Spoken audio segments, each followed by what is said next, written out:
This is some of the reefs I'm going to be talking about. We just are showing that as a way to get you into what it is we're really going to focus on. But the reason to do that is that it's not always going to look this way.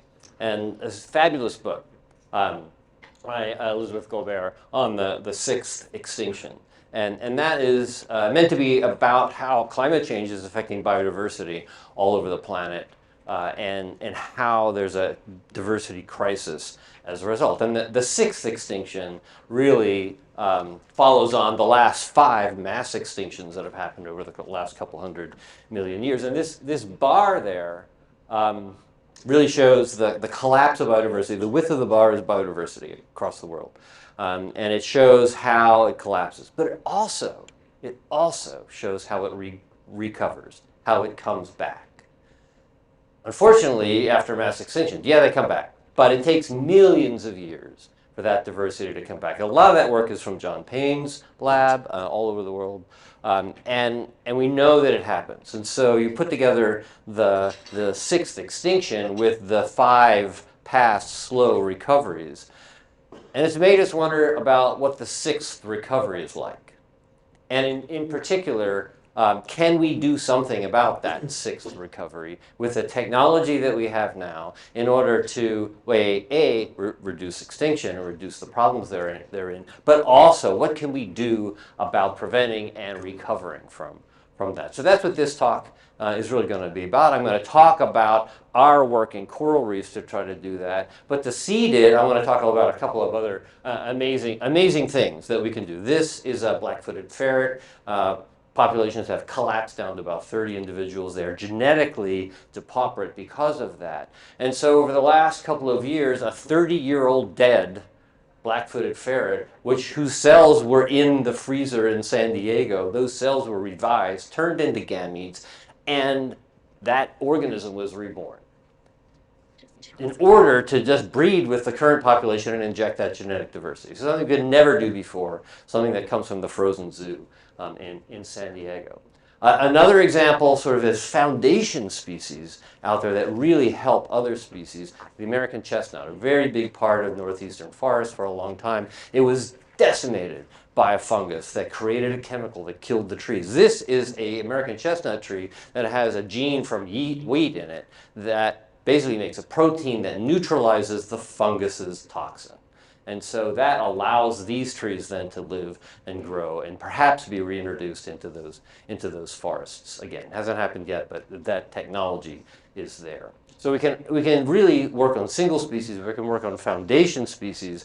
The place that I work is actually a coral reef that has many species. And so our focus is trying to figure out how do you actually try to work on recovery and prevention of extinction for hundreds of species all at the same time in these reefs? And this is the problem that we have because of climate change. This kind of image for reefs is happening over and over and over again. That white stuff is not normal and it's bad for reefs. They're called bleached corals. They've lost their symbiont. They've lost their colors. 90% of them will die as a result of heat waves that have come across reefs because of climate change. But as an evolutionary biologist, as an ecologist, I look at that picture and of course I see the white ones, but I also see the ones that aren't white. I see the corals in there that are not bleached. There are corals in that scene that are resisting the bleaching that is going on with all the rest.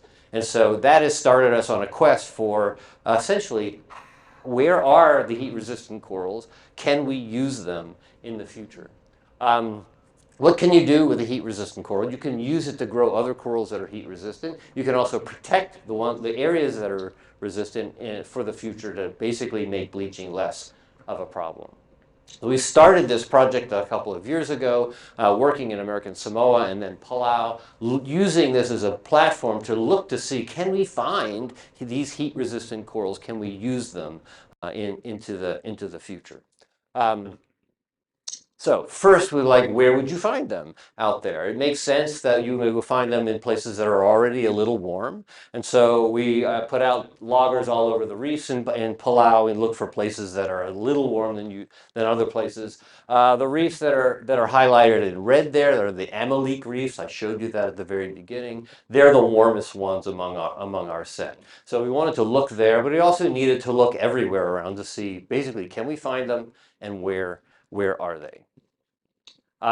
This shows a little bit of the setup that we use to measure heat resistance. It's essentially like a human treadmill that you're stressing them physiologically. All those red dots are heat resistant corals across Palau. You can see two things. One is that they're pretty spread out. 30 of the 36 reefs that we looked at have heat resistant corals.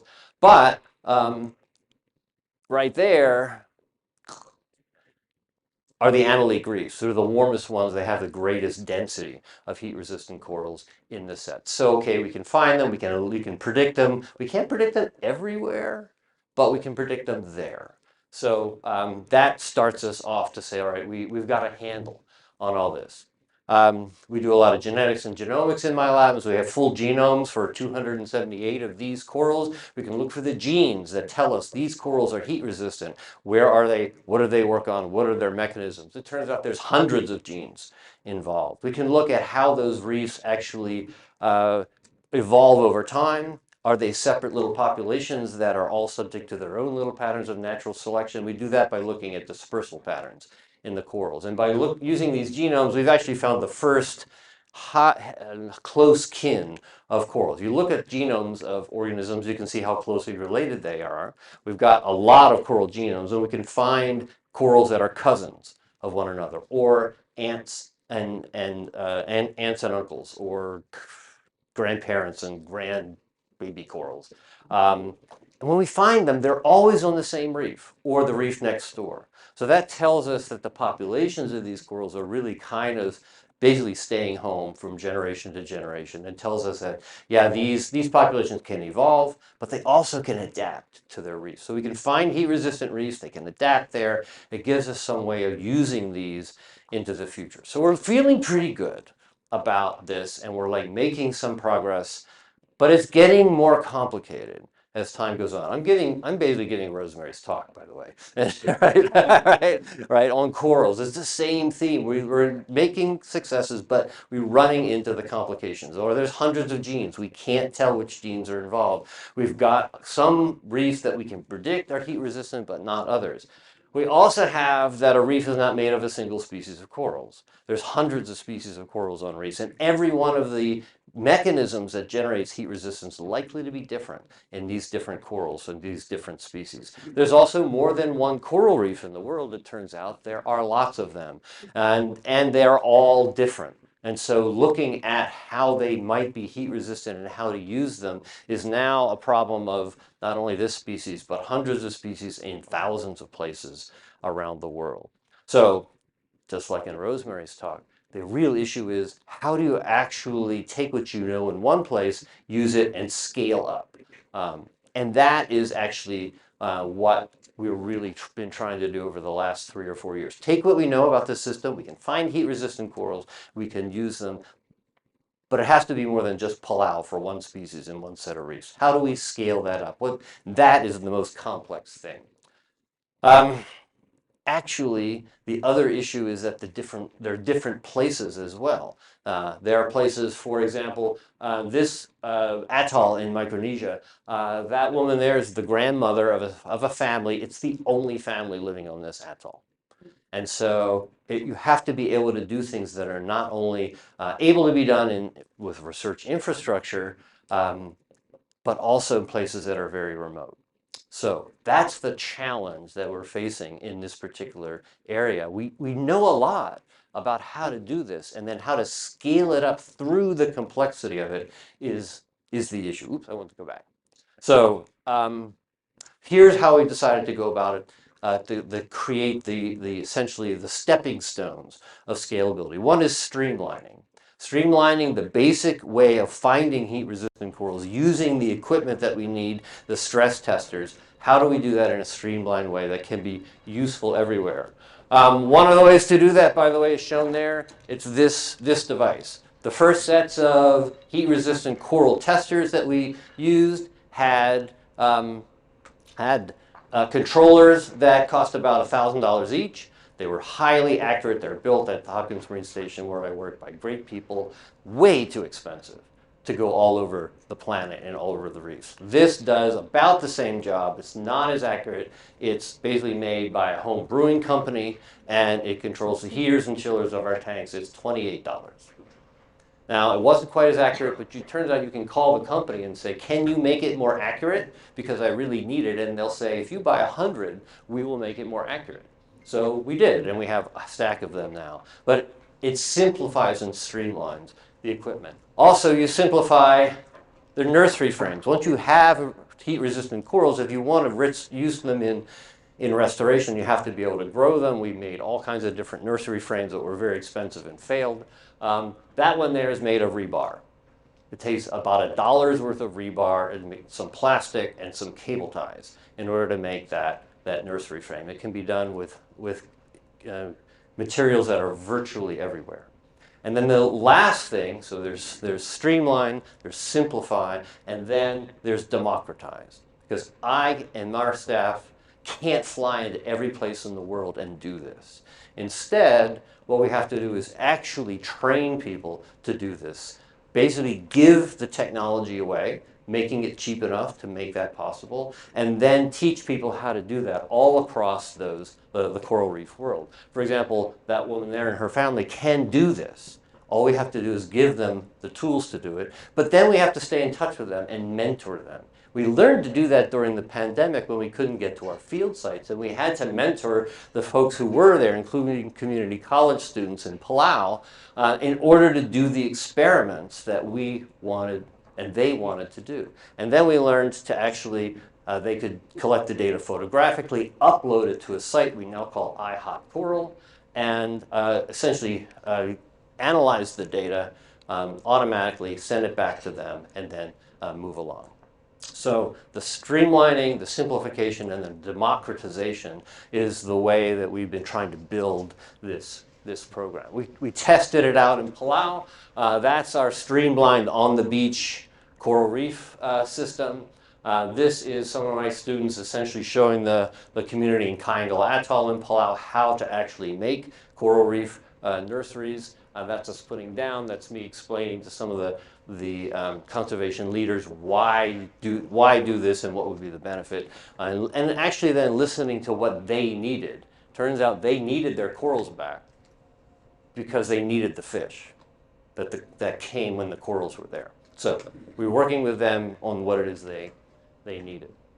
This program then also led us to realize that we needed partners, just like Rosemary needed partners. And what we needed partners were two kinds of places. We could do the center part, but this program called Super Reefs is to predict where those heat-resistant corals are, to prove they're heat-resistant with our technology, and then to use those places and those corals in management of those reefs.